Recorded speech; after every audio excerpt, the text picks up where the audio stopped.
ముందుగా అందరికీ ఉద్యమాభివందనాలు. ఒక ఉద్విగ్నమైనటువంటి ఈ క్షణాల్లో ఈ సమావేశం నిర్వహించుకోవడం అని అంటే కొందరు ఇది సాహసమే అన్నారు. అది మాత్రమే కాదు, ఒక సామాజిక బాధ్యతగా మనం ఇక్కడికి వచ్చామనేది నా యొక్క ఉద్దేశం. ఒక సాహసం మాత్రమే ఇక్కడి దాకా తీసుకురాదు. ఇప్పుడున్నటువంటి ఒక పరిస్థితి, తీవ్రమైనటువంటి నిర్బంధం, రాజ్యం చేస్తున్నటువంటి హత్యాకాండ,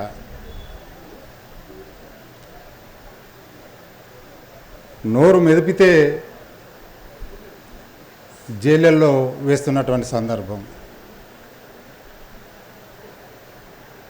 నిన్నటిదాకా వద్దామనుకున్న వాళ్ళు కూడా కాస్త భయంగా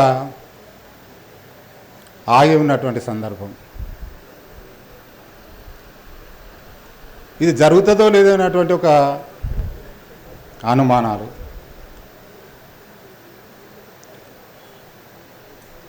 దాదాపుగా 3-4 నెలల నుండి పూర్వ విద్యార్థులుగా ఈ సమావేశం నిర్వహించాలని అనుకున్నప్పటి నుండి దాడి, అది ప్రభుత్వం చేసిందా, పోలీసులు చేసిండ్రా, మతోన్మాదులు చేసిండ్రా అనేది దీంట్లో అందరు కలిసే చేస్తున్నారా, ఇది మనం అర్థం చేసుకోవాల్సిన విషయం. ఒక్కొక్కసారి దీన్ని నిర్వహిద్దామా లేదా అనేటువంటి సందేహాలు. అయినా 50 మంది వచ్చినా సరే నిర్వహిద్దామనేటువంటి ఒక నిర్వాహకుల యొక్క ఒక కఠినమైనటువంటి ఒక నిర్ణయం మనల్ని ఇంత దూరం తీసుకొచ్చింది. సరే, విద్యార్థిగా అనుభవాలు అన్నప్పుడు కాత్యాయని విద్మయ్య గారు మాట్లాడినప్పుడు చాలా స్పష్టంగా చెప్పారు. ఇవాళ మనం పూర్వ విప్లవ విద్యార్థులుగా మనం అనుకోవాలా, నిత్యం అధ్యయనం చేస్తున్నటువంటి విద్యార్థులుగా ఇప్పటికీ ఇంకా విప్లవ విద్యార్థులుగానే అనుకోవాలా అనుకున్నప్పుడు అది చివరికి చెప్తాను ఏమనుకుందామనేది నా ఆలోచన. 79 ఆ ప్రాంతంలో ఉస్మానియా యూనివర్సిటీకి వచ్చేంత వరకు నేను ఒక అనామకుణ్ణి. కాత్యాయని గారు చెప్పినట్టుగా వారు విద్యార్థిగా ఉన్నప్పుడు ఏమీ తెలియదు, మేము ఉస్మానియా యూనివర్సిటీకి వచ్చేంత వరకు ఏమీ తెలియదు. అందులో ఒక ధనిక రైతు కుటుంబానికి చెందినటువంటి వ్యక్తిని. మా ఆలోచనలు ఎట్లుంటాయి అనే విషయాన్ని కూడా మనం పరిగణలోకి తీసుకుంటే, ఏబీపీ అంటే ఆర్ఎస్ఎస్ శాఖలకు కూడా నన్ను తీసుకుపోయినటువంటి సందర్భం పీజీ అంటే ఉస్మానియాకి వచ్చిన తర్వాత. ఒక 2-3 సార్లు పోయిన తర్వాత ఎందుకో నాకే నచ్చలే. కేవలం మతాన్ని గురించి, దేవుళ్ళ గురించి చెప్పినటువంటిదే కానీ విద్యార్థులుగా విద్యా విధానం గురించి కానీ ఎలాంటి విషయాలు, విద్యా సంబంధం విషయాలు, విద్యార్థుల సమస్యల గురించి కానీ చెప్పనటువంటి ఒక సందర్భం. ఇంతలో అంతకుముందే సంతోష్ రెడ్డి గారు నాకు ఆర్ట్స్ కాలేజీలో అంటే బీఎస్సీ చేస్తున్నప్పుడు వరంగల్లో నా క్లాస్మేట్, బీఈడీలో కోట్రేని అంటే సంక్షిప్తంగా చెప్తే. అప్పుడు ఆనాడు నాకు రాజకీయాలని చెప్పలే, అని మాట్లాడలేదు. ఆయనకు అంతకుముందు ఎంత తెలుసో కూడా నాకు తెలియదు. ఇక్కడికి వచ్చిన తర్వాత, ఉస్మానియాకి వచ్చిన తర్వాత సైన్స్ కాలేజీలో నేను ఎంఎస్సి స్టాటిస్టిక్స్ చేస్తున్నా. ఆ క్రమంలో ఇక్కడ ఉన్నటువంటి ఆర్ఎస్సీ నుంచి సైన్స్ కాలేజీకి ఎన్నుకోబడ్డటువంటి రవీందర్ రెడ్డి, ఆ తర్వాత ఎన్నుకోబడ్డటువంటి రామకృష్ణ, వీళ్ళతో రూమ్మేట్స్గా ఉన్నాను. అప్పుడే అనుకోకుండా సంతోష్ రెడ్డి కూడా ఇక్కడే జాయిన్ కావడం, ఆయన కూడా బి హాస్టల్లోనే ఉండడం, అట్లా సాన్నిధ్యం పెరగడం. అప్పుడప్పుడే కొన్ని విషయాలు వారు చెప్పడం. అక్కడ ఆ మీటింగ్ బహుశా 62 బి హాస్టల్ 62 అనుకుంటా. అందులో నిత్యం సమావేశాలు, చర్చలు. అప్పుడు కొద్దిగా నాకు రాజకీయాలంటే ఈ సమాజం గురించి అంటే తెలుసు. ఇంతలో ఏ హాస్టల్లో ఉన్నటువంటి సామమూర్తి వీళ్ళతో పరిచయం కావడం, అట్లా ఆర్ఎస్సి వైపు ఆర్ఎస్సి తీసుకున్నటువంటి ఒక శాస్త్రీయ విద్యా విధానం కావాలి అనేటువంటి ఒక ఏదైతే ఆలోచన ముందుకు తీసుకొచ్చిండ్రో దాని యొక్క ఆవశ్యకతను గుర్తించి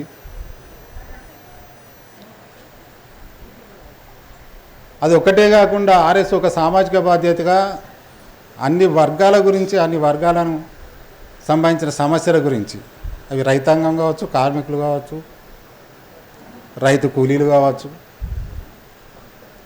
వీటన్నిటి పట్ల ఒక ఆలోచన చేస్తున్నటువంటి సందర్భంలో కొన్నిసార్లు కొన్ని శిక్షణా తరగతులకు రాజకీయ శిక్షణా తరగతులకు పోవడం జరిగింది. అప్పుడు ఇన్ఛార్జిగా అంకం బాబురావు గారు ఉండ్రి, మెదక్ జిల్లా. వారు సున్నితంగానైనా చాలా విషయాలు అట్లా ప్రస్థానం. దీంట్లో అందరికీ ఒకే రకమైన అనుభవాలు నాకు తెలిసి అనిపిస్తుంది. అంటే అనుభవాలు అంటే జనరల్గా వ్యక్తిగతంగా స్థానికంగా ఉండేటువంటి అనుభవాలు వేరువేరుగా ఉండవచ్చు. స్థూలంగా చూస్తే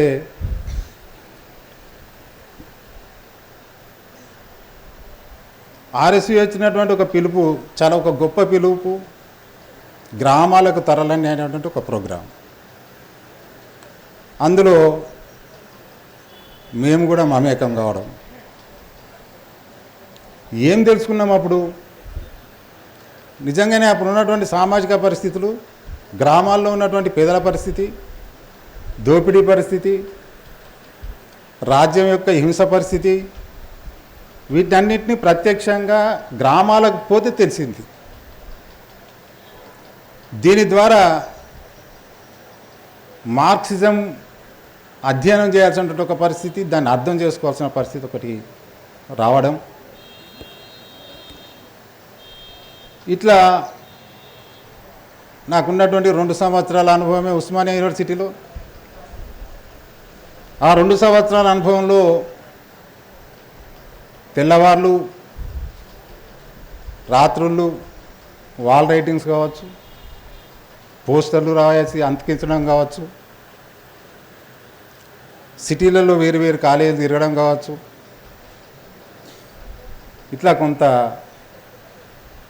ఒక చిన్న పని నేను కూడా అందులో చేయడానికి, పాల్గొనడానికి అవకాశం వచ్చింది. ఆ తర్వాత ఉద్యోగం వచ్చింది. ఆ ప్రయాణం వేరు. ఇక నేను ఇంతకంటే ఎక్కువ పూర్వ విద్యార్థులకు సంబంధించిన అంటే అప్పటి అనుభవాలను ఇంకా ఎక్కువ చెప్పలేను, కానీ చెప్పాల్సిన అవసరం కూడా ఉండకపోవచ్చు. కానీ ఈ పూర్వ విద్యార్థుల సమ్మేళనం మనం పెట్టుకున్నప్పుడు అందరం అప్పుడప్పుడు చాలా కాలేజీల్లో, స్కూళ్ళల్లో పూర్వ విద్యార్థుల సమ్మేళనం అని పెట్టుకుంటా ఉన్నారు. ఏం చేసుకుంటారు? కుటుంబాల పరిచయాలు, పిల్లల బాగోగులు, వాళ్ళ ఉద్యోగాలు లేదా సంపాదన, ఇతరత్ర వ్యాపకాలు, ఇవన్నీ చర్చ. అంత మాత్రమే జరుగుతుంది. ఇక్కడ జరుగుతున్నది ఏంటిది? ఇప్పుడు సమాజమే ఒక కుటుంబంగా, ఈ ప్రజలే మన కుటుంబ సభ్యులుగా, ఇప్పుడున్నటువంటి ఈ పరిస్థితిని అంతా కూడా అధ్యయనం చేయడానికి ఇది ఒక వేదికగా మనం చర్చించుకుంటే బాగుంటుంది అనేటువంటి ఉద్దేశంతో దీన్ని స్టార్ట్ చేయడం జరిగింది.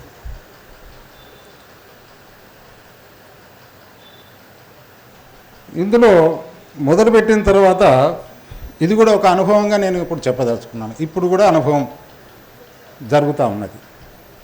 ఇది మొదలుపెట్టినప్పటి నుంచి జరుగుతూనే ఉన్నది. కొందరు అజ్ఞాత వ్యక్తులు ఆర్ఎస్యు పునర్నిర్మాణం జరుగుతుందా అని ఒక ప్రశ్న వేస్తూ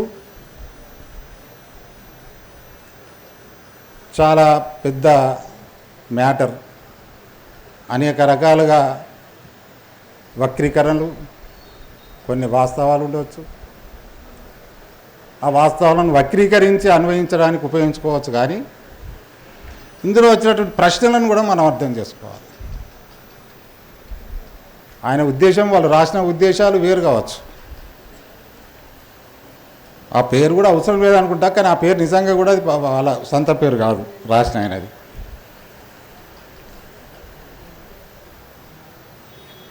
చెదలు పట్టిన ఆర్ఎస్యు కల్లోల చరిత్రను తిరిగి వెలుగులోకి తెస్తుందా అంటే ఈ సమావేశం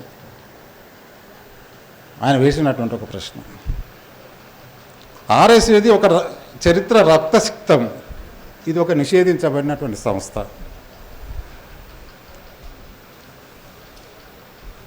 ఆయన అంతిమంగా ఇంకా ఏం చెప్పదలుచుకున్నాడు? ఇప్పుడున్నటువంటి యువత ఒక అద్భుతమైనటువంటి ఆవిష్కరణలతో అభివృద్ధి చెందుతుంది ఈ దేశం. ఇప్పుడు ఈ విప్లవాలు అవసరమా అనే పద్ధతిలో ఒక 4-5 ప్రశ్నలు సంధిస్తూ ఇందులో పనిచేసినటువంటి కొందరు వ్యక్తులు చాలా సీరియస్గా పనిచేసినటువంటి ఒక నాయకత్వం, ఆర్ఎస్యు నాయకత్వాన్ని వాళ్ళ పేర్లను పెట్టి వాళ్ళ కుటుంబ సభ్యులు ఏమేం చేస్తున్నారు అని వాళ్ళు చాలా డాక్టర్లు అయిపోయినారు, ఇంజనీర్లు అయిపోయినారు, విదేశాల్లో సంపాదిస్తున్నారు. వీళ్ళు మాత్రం దళిత బహుజనులు, ఆదివాసీలను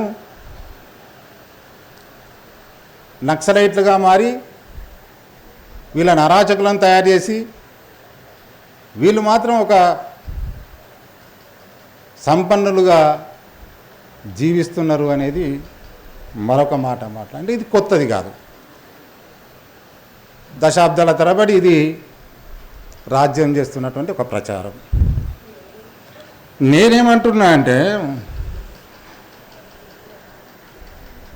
మా తండ్రి ధనిక రైతు, మా తల్లిదండ్రులు ఈ ఉద్యమంలోకి పొమ్మని ఎప్పుడు చెప్పలేదు. ఈ ఉద్యమంలోకి పోయినాక చాలా తిట్టిండ్రు కూడా, అది మనకు అవసరం లేదని. అంటే మన తల్లిదండ్రులు చెప్పితే ఈ ఉద్యమంలోకి రాలి, మన తల్లిదండ్రులు వ్యతిరేకించినా ఈ ఉద్యమంలోకి వచ్చినాం. అది మన స్వేచ్ఛ, అప్పుడున్నటువంటి పరిస్థితులు. మరి ఇప్పుడున్న పరిస్థితులు వ్యక్తులు ఎవరికి వారుగా ఎట్లా సంపాదించుకోవాలి అనేటువంటి వ్యక్తిగత జీవితం ఎట్లా గడపాలని, ఎట్లా సంపాదించుకోవాలి, ఎట్లా ఒక సుఖవంతమైనటువంటి విలాసవంతమైనటువంటి జీవితం గడపాలనుకున్నటువంటి సిచ్యువేషన్ ఇప్పుడు మనకు పుట్టిన పిల్లలు మనం చెప్తే వినాలి అనేటువంటిది ఎట్లా మనం శాసిస్తాం? ఇది ప్రజాస్వామ్యం అవుతుందా? మనం శాసించి ఉద్యమంలోకి తీసుకొచ్చేటువంటి ఇది ఎట్లా ప్రజాస్వామ్యం అవుతుంది? అటువంటప్పుడు ఆర్ఎస్యు నేర్పినటువంటి ఒక డెమోక్రసీ, ఒక ప్రజాస్వామిక పద్ధతి ఏదైతే ఉన్నదో దానికి విరుద్ధం అవుతుంది కదా.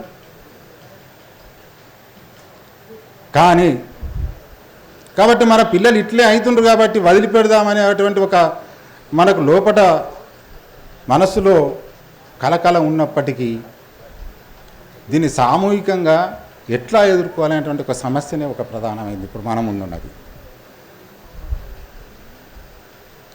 నిజంగానే లాస్ట్కి ఈయన చెప్పినటువంటి యువత ఎంత పర్సెంటేజు అద్భుతమైనటువంటి ఆవిష్కరణలు చేస్తూ ఈ దేశ అభివృద్ధిలో పాలు పంచుకుంటున్నారనేది మనం అంచనా వేయాల్సిన పరిస్థితి. నువ్వే రాసినావు కదా మా పిల్లలు విదేశాల్లో బతుకుతున్నారని, ఇక్కడ చదివిండ్రు విదేశాల్లో బతికి ఈ దేశానికి ఎట్లా అభివృద్ధికి తోడ్పడ్డట్టు? ఇది ఒక ప్రధానమైన సమస్య కదా. విదేశాల్లో ఉన్నటువంటి కంపెనీల్లో పనిచేస్తున్న వాళ్ళు ఈ దేశానికి ఎట్లా అభివృద్ధికి ఉపయోగపడుతున్నట్టు? ఎక్కడో పోయి ఆవిష్కరణలు చేసే వాళ్ళు పెద్ద సైంటిస్టులు కావచ్చు, ఈ దేశంలో ఆవిష్కరణలు చేసి ఇక్కడి ప్రజలకు ఎట్లా ఉపయోగపడ్డట్టు? అసలు ఇక్కడ యువత ఏం చేస్తున్నది అనేది కూడా కళ్ళకు కనబడడం లేదా? ఆలోచించాలి. ఒకవేళ ఇది రాసినటువంటి వాళ్ళు ఈ సమావేశంలో ఉంటే వాళ్ళను విజ్ఞప్తి చేస్తాను, ఒకసారి ఆలోచించండి. నిజంగానే బాగున్నదా ఈ దేశం? నిజంగానే ఇవాళ గ్రామాల్లోకి పోయి యువత ఏం చేస్తున్నదో చూస్తున్నారా? సమస్యలు లేవా? గతం కంటే తీవ్రంగా వేధిస్తున్నటువంటి సమస్య నిరుద్యోగులుగా ఏం చేయాలనో అప్పుడేమో చదువుకోలేని యువత, చదువుకు దూరమైనటువంటి యువత ఉంటే ఇలా చదువుకున్నటువంటి యువత కూడా ఏం చేస్తున్నారో ఒకలా ఆలోచించండి. తాగుబోతులై డ్రగ్స్కి అలవాటు పడి, ఉచితాలకు అలవాటు పడి, రాజకీయ నాయకులకు ఓకే 15 నిమిషాలు ఓకే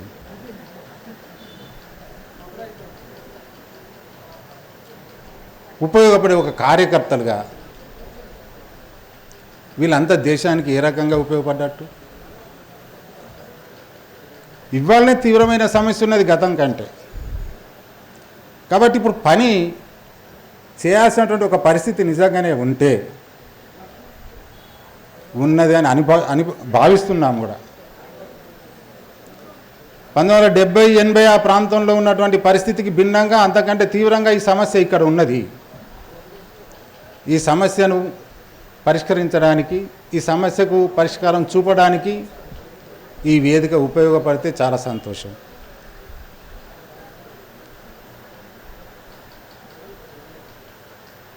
ఇవాళ ఇంకొక ప్రశ్న కూడా ఇందులో వేసిండ్రు. దళితులు, ఆదివాసీలు, బహుజనులే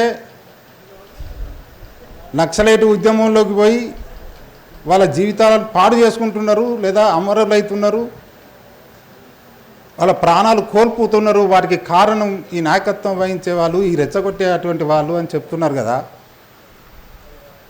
సరే, ఈ దేశాన్ని కాపాడుతున్నటువంటి జవాన్లు ఎవరు? ఈ దేశంలో ఉన్నటువంటి పోలీసులు ఎవరు? వీళ్ళందరూ కూడా మనకు రక్షకులు అయినట్లయితే ఎవరిని రక్షిస్తున్నారు? ఏ రాజ్యాన్ని రక్షిస్తున్నారు? ఏ అధికారిని రక్షిస్తున్నారు? ఏ అధికారాన్ని రక్షిస్తున్నారు? చాలా స్పష్టంగా చెప్పాలంటే ఇలా మతోన్మాదులను రక్షించడానికి ఉపయోగపడుతున్నటువంటి ఈ జవాన్లంతా ఎవరు? లెక్కలు తీస్తారా? ఈ జవాన్లలో దళితులు ఎందరు? ఆదివాసీలు ఎందరు? బహుజనులు ఎందరు? లెక్కలు తీస్తారా? ఓకే. ఈ పోలీసు ఉద్యోగాలు చేసి రక్షణకు ఉపయోగపడుతున్నటువంటి వాళ్ళు ఎందరు? ఆదివాసీలు ఎందరు? దళితులు ఎందరు? బహుజనులు? లెక్కలు తీస్తారా? వీళ్ళందరూ అమరులై ఏ రాజ్యాన్ని కాపాడుతున్నారు? ఏ దోపిడీ రాజ్యాన్ని కాపాడుతున్నారు? ఇవాళ అడవిలోకి పోయి పోరాడుతున్నటువంటి వాళ్ళు నక్సలైట్లు, వాళ్ళ యొక్క బతుకులు మంచిగా లేక వాళ్ళ కుటుంబాలు, వాళ్ళ గ్రామాలు, వాళ్ళ యొక్క వర్గాలు, అణచివేయబడ్డ వర్గాలు అనివార్యంగా తుపాకీ పట్టుకుంటారు కావచ్చు. కానీ మీ యొక్క అధికారాన్ని, దోపిడీ రాజ్యాన్ని కాపాడడానికి మాత్రం ఉపయోగించుకునేది ఎవరిని? ఏ వర్గాలను? మిగతా లాస్ట్కి నేను చెప్పదలుచుకున్నది,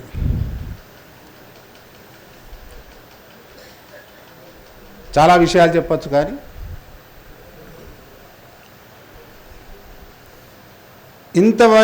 ఇంత వైరుధ్యాలు, ఇన్ని సమస్యలు ఈ సమాజంలో ఉన్నప్పుడు, భారత సమాజంలో లేదా ఈ రాష్ట్రంలో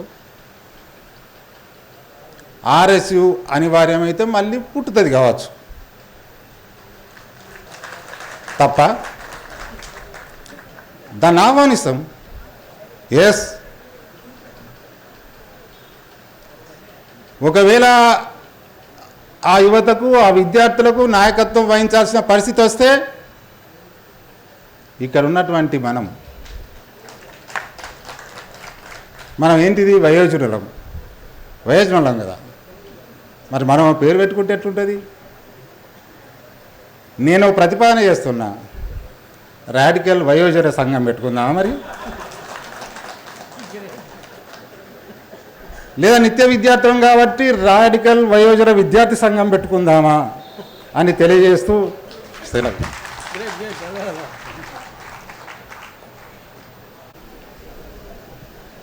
ముందుగా అందరికీ ఉద్యమాభివందనాలు. ఒక ఉద్విగ్నమైనటువంటి ఈ క్షణాల్లో ఈ సమావేశం నిర్వహించుకోవడం అని అంటే కొందరు ఇది సాహసమే అన్నారు. అది మాత్రమే కాదు, ఒక సామాజిక బాధ్యతగా మనం ఇక్కడికి వచ్చామనేది నా యొక్క ఉద్దేశం. ఒక సాహసం మాత్రమే ఇక్కడి దాకా తీసుకురాదు. ఇప్పుడున్నటువంటి ఒక పరిస్థితి, తీవ్రమైనటువంటి నిర్బంధం, రాజ్యం చేస్తున్నటువంటి హత్యాకాండ,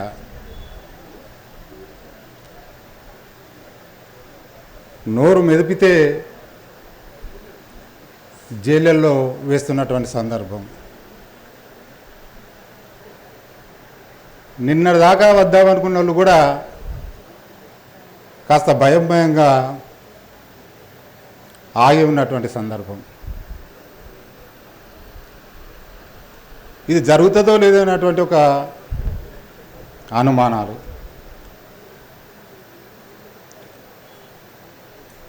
దాదాపుగా 3-4 నెలల నుండి పూర్వ విద్యార్థులుగా ఈ సమావేశం నిర్వహించాలని అనుకున్నప్పటి నుండి దాడి, అది ప్రభుత్వం చేసిందా, పోలీసులు చేసిండ్రా, మతోన్మాదులు చేసిండ్రా అనేది దీంట్లో అందరూ కలిసే చేస్తున్నారా, ఇది మనం అర్థం చేసుకోవాల్సిన విషయం. ఒక్కొక్కసారి దీన్ని నిర్వహిద్దామా లేదా అనేటువంటి సందేహాలు. అయినా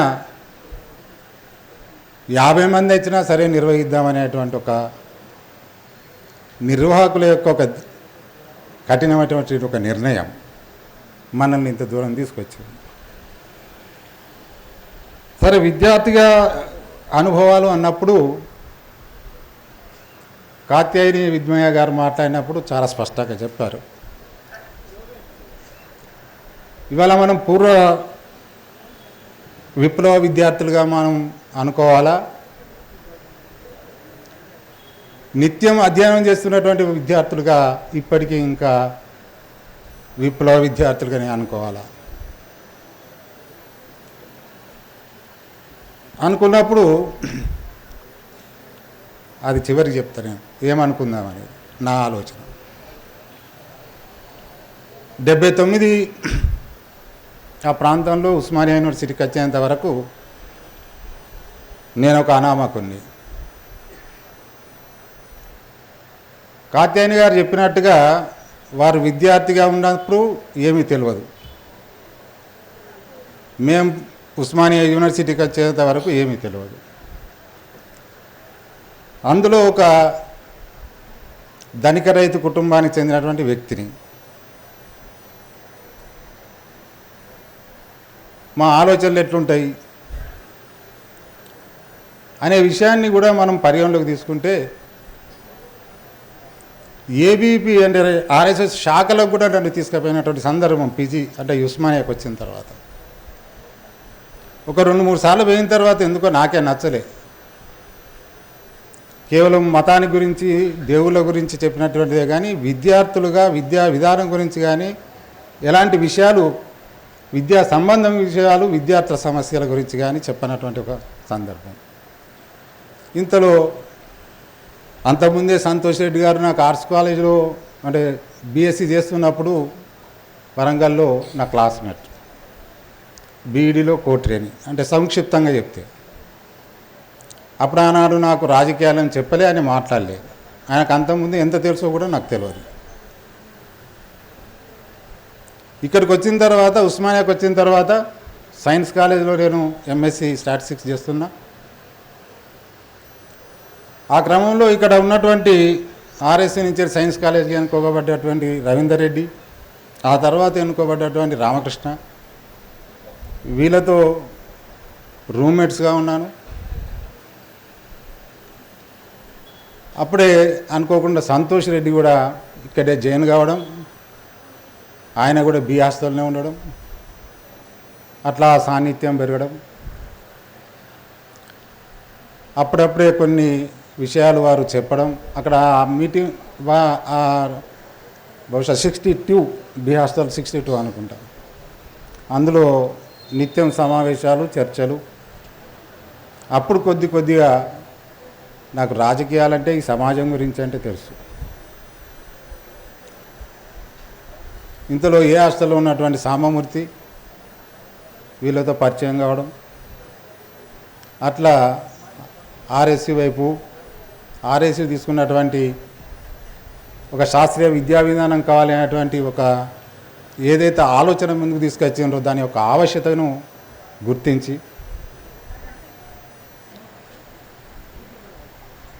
అది ఒక్కటే కాకుండా ఆర్ఎస్ ఒక సామాజిక బాధ్యతగా అన్ని వర్గాల గురించి, అన్ని వర్గాలను సంబంధించిన సమస్యల గురించి, అవి రైతాంగం కావచ్చు, కార్మికులు కావచ్చు, రైతు కూలీలు కావచ్చు, వీటన్నిటి పట్ల ఒక ఆలోచన చేస్తున్నటువంటి సందర్భంలో కొన్నిసార్లు కొన్ని శిక్షణా తరగతులకు రాజకీయ శిక్షణా తరగతులకు పోవడం జరిగింది. అప్పుడు ఇన్ఛార్జిగా అంకం బాబురావు గారు ఉండ్రి, మెదక్ జిల్లా. వారు సున్నితంగానైనా చాలా విషయాలు అట్లా ప్రస్థానం. దీంట్లో అందరికీ ఒకే రకమైన అనుభవాలు నాకు తెలిసి అనిపిస్తుంది. అంటే అనుభవాలు అంటే జనరల్గా వ్యక్తిగతంగా స్థానికంగా ఉండేటువంటి అనుభవాలు వేరువేరుగా ఉండవచ్చు. స్థూలంగా చూస్తే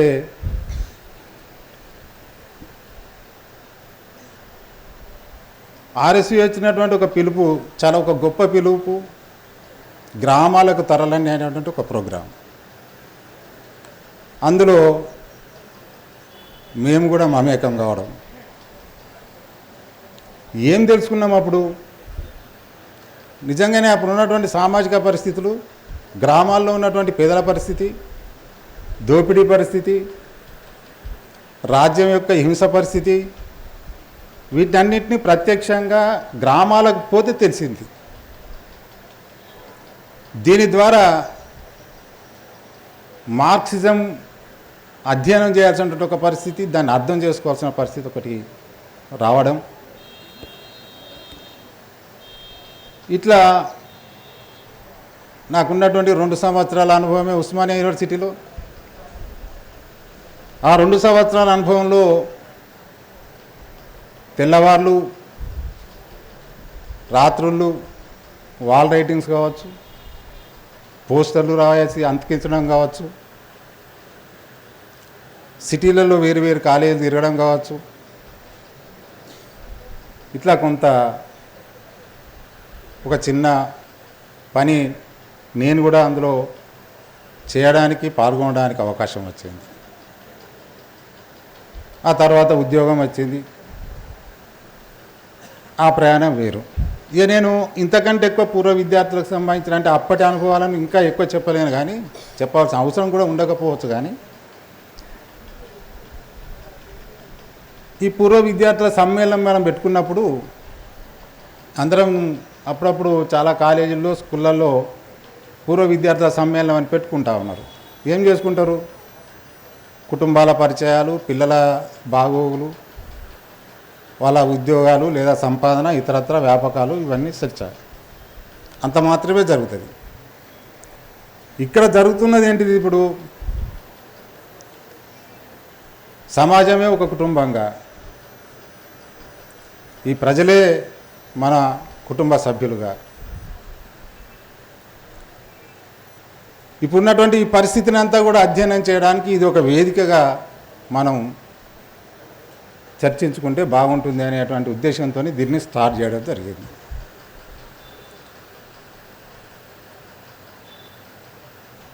ఇందులో మొదలుపెట్టిన తర్వాత ఇది కూడా ఒక అనుభవంగా నేను ఇప్పుడు చెప్పదలుచుకున్నాను. ఇప్పుడు కూడా అనుభవం జరుగుతూ ఉన్నది. ఇది మొదలుపెట్టినప్పటి నుంచి జరుగుతూనే ఉన్నది. కొందరు అజ్ఞాత వ్యక్తులు ఆర్ఎస్యు పునర్నిర్మాణం జరుగుతుందా అని ఒక ప్రశ్న వేస్తూ చాలా పెద్ద మ్యాటర్, అనేక రకాలుగా వక్రీకరణలు, కొన్ని వాస్తవాలు ఉండవచ్చు.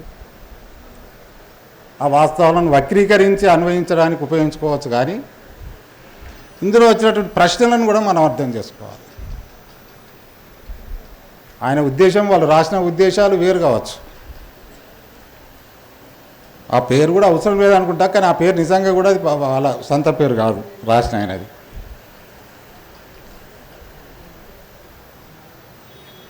చెదలు పట్టిన ఆర్ఎస్యు కల్లోల చరిత్రను తిరిగి వెలుగులోకి తెస్తుందా అంటే ఈ సమావేశం ఆయన వేసినటువంటి ఒక ప్రశ్న. ఆర్ఎస్యుది ఒక చరిత్ర రక్తసిక్తం, ఇది ఒక నిషేధించబడినటువంటి సంస్థ. ఆయన అంతిమంగా ఇంకా ఏం చెప్పదలుచుకున్నాడు? ఇప్పుడున్నటువంటి యువత ఒక అద్భుతమైనటువంటి ఆవిష్కరణలతో అభివృద్ధి చెందుతుంది ఈ దేశం. ఇప్పుడు ఈ విప్లవాలు అవసరమా అనే పద్ధతిలో ఒక 4-5 ప్రశ్నలు సంధిస్తూ ఇందులో పనిచేసినటువంటి కొందరు వ్యక్తులు చాలా సీరియస్గా పనిచేసినటువంటి ఒక నాయకత్వం, ఆర్ఎస్యు నాయకత్వాన్ని వాళ్ళ పేర్లను పెట్టి వాళ్ళ కుటుంబ సభ్యులు ఏమేం చేస్తున్నారు అని వాళ్ళు చాలా డాక్టర్లు అయిపోయినారు, ఇంజనీర్లు అయిపోయినారు, విదేశాల్లో సంపాదిస్తున్నారు. వీళ్ళు మాత్రం దళిత బహుజనులు, ఆదివాసీలను నక్సలైట్లుగా మారి వీళ్ళని అరాచకులను తయారు చేసి వీళ్ళు మాత్రం ఒక సంపన్నులుగా జీవిస్తున్నారు అనేది మరొక మాట అంటే ఇది కొత్తది కాదు. దశాబ్దాల తరబడి ఇది రాజ్యం చేస్తున్నటువంటి ఒక ప్రచారం. నేనేమంటున్నా అంటే, మా తండ్రి ధనిక రైతు, మా తల్లిదండ్రులు ఈ ఉద్యమంలోకి పొమ్మని ఎప్పుడు చెప్పలేదు. ఈ ఉద్యమంలోకి పోయినాక చాలా తిట్టిండ్రు కూడా, అది మనకు అవసరం లేదని. అంటే మన తల్లిదండ్రులు చెప్పితే ఈ ఉద్యమంలోకి రాలి, మన తల్లిదండ్రులు వ్యతిరేకించినా ఈ ఉద్యమంలోకి వచ్చినాం. అది మన స్వేచ్ఛ, అప్పుడున్నటువంటి పరిస్థితులు. మరి ఇప్పుడున్న పరిస్థితులు వ్యక్తులు ఎవరికి వారుగా ఎట్లా సంపాదించుకోవాలి అనేటువంటి వ్యక్తిగత జీవితం ఎట్లా గడపాలని, ఎట్లా సంపాదించుకోవాలి, ఎట్లా ఒక సుఖవంతమైనటువంటి విలాసవంతమైనటువంటి జీవితం గడపాలనుకున్నటువంటి సిచ్యువేషన్ ఇప్పుడు మనకు పుట్టిన పిల్లలు మనం చెప్తే వినాలి అనేటువంటిది ఎట్లా మనం శాసిస్తాం? ఇది ప్రజాస్వామ్యం అవుతుందా? మనం శాసించి ఉద్యమంలోకి తీసుకొచ్చేటువంటి ఇది ఎట్లా ప్రజాస్వామ్యం అవుతుంది? అటువంటప్పుడు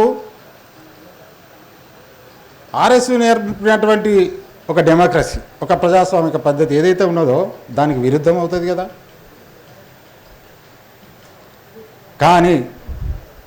కాబట్టి మన పిల్లలు ఇట్లే అవుతుండ్రు కాబట్టి వదిలిపెడదామనేటువంటి ఒక మనకు లోపట మనస్సులో కలకలం ఉన్నప్పటికీ దీన్ని సామూహికంగా ఎట్లా ఎదుర్కోవాలనేటువంటి ఒక సమస్యనే ఒక ప్రధానమైంది ఇప్పుడు మనం ముందున్నది. నిజంగానే లాస్ట్కి ఈయన చెప్పినటువంటి యువత ఎంత పర్సెంటేజు అద్భుతమైనటువంటి ఆవిష్కరణలు చేస్తూ ఈ దేశ అభివృద్ధిలో పాలు పంచుకుంటున్నారు అనేది మనం అంచనా వేయాల్సిన పరిస్థితి. నువ్వే రాసినావు కదా మా పిల్లలు విదేశాల్లో బతుకుతున్నారని, ఇక్కడ చదివిండ్రు విదేశాల్లో బతికి ఈ దేశానికి ఎట్లా అభివృద్ధికి తోడ్పడ్డట్టు? ఇది ఒక ప్రధానమైన సమస్య కదా. విదేశాల్లో ఉన్నటువంటి కంపెనీల్లో పనిచేస్తున్న వాళ్ళు ఈ దేశానికి ఎట్లా అభివృద్ధికి ఉపయోగపడుతున్నట్టు? ఎక్కడో పోయి ఆవిష్కరణలు చేసే వాళ్ళు పెద్ద సైంటిస్టులు కావచ్చు, ఈ దేశంలో ఆవిష్కరణలు చేసి ఇక్కడి ప్రజలకు ఎట్లా ఉపయోగపడ్డట్టు? అసలు ఇక్కడ యువత ఏం చేస్తున్నది అనేది కూడా కళ్ళకు కనబడడం లేదా? ఆలోచించాలి.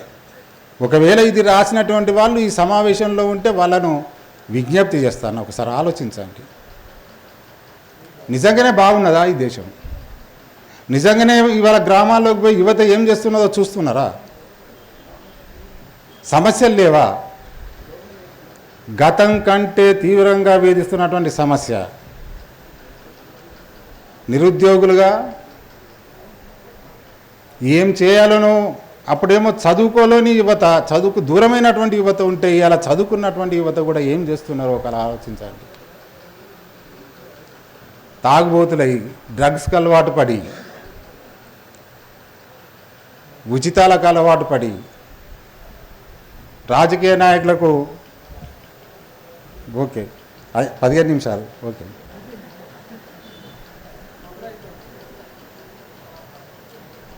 ఉపయోగపడే ఒక కార్యకర్తలుగా వీళ్ళంతా దేశానికి ఏ రకంగా ఉపయోగపడ్డట్టు? ఇవాళనే తీవ్రమైన సమస్య ఉన్నది గతం కంటే. కాబట్టి ఇప్పుడు పని చేయాల్సినటువంటి ఒక పరిస్థితి నిజంగానే ఉంటే ఉన్నది అని భావిస్తున్నాం కూడా. 1970-80 ఆ ప్రాంతంలో ఉన్నటువంటి పరిస్థితికి భిన్నంగా అంతకంటే తీవ్రంగా ఈ సమస్య ఇక్కడ ఉన్నది. ఈ సమస్యను పరిష్కరించడానికి, ఈ సమస్యకు పరిష్కారం చూపడానికి ఈ వేదిక ఉపయోగపడితే చాలా సంతోషం.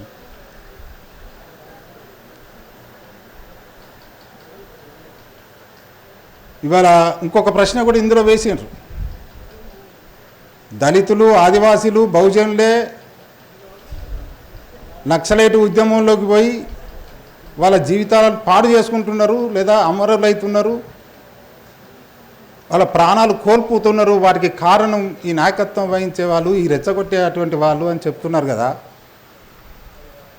సరే, ఈ దేశాన్ని కాపాడుతున్నటువంటి జవాన్లు ఎవరు? ఈ దేశంలో ఉన్నటువంటి పోలీసులు ఎవరు? వీళ్ళందరూ కూడా మనకు రక్షకులు అయినట్లయితే ఎవరిని రక్షిస్తున్నారు? ఏ రాజ్యాన్ని రక్షిస్తున్నారు?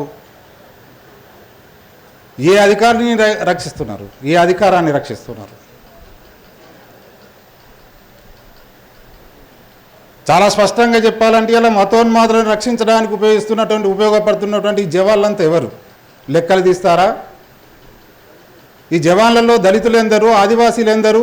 బహుజనులు ఎందరు? లెక్కలు తీస్తారా? ఓకే. ఈ పోలీసు ఉద్యోగాలు చేసి రక్షణకు ఉపయోగపడుతున్నటువంటి వాళ్ళు ఎందరు? ఆదివాసీలు ఎందరు? దళితులు ఎందరు? బహుజనులు? లెక్కలు తీస్తారా? వీళ్ళందరూ అమరులై ఏ రాజ్యాన్ని కాపాడుతున్నారు?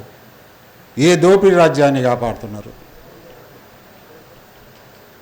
ఇవాళ అడవిలోకి పోయి పోరాడుతున్నటువంటి వాళ్ళు నక్సలైట్లు,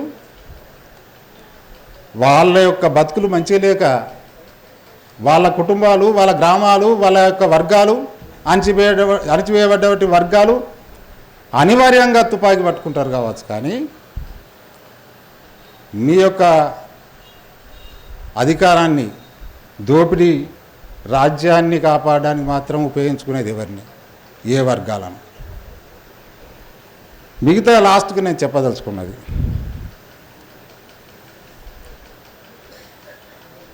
చాలా విషయాలు చెప్పచ్చు, కానీ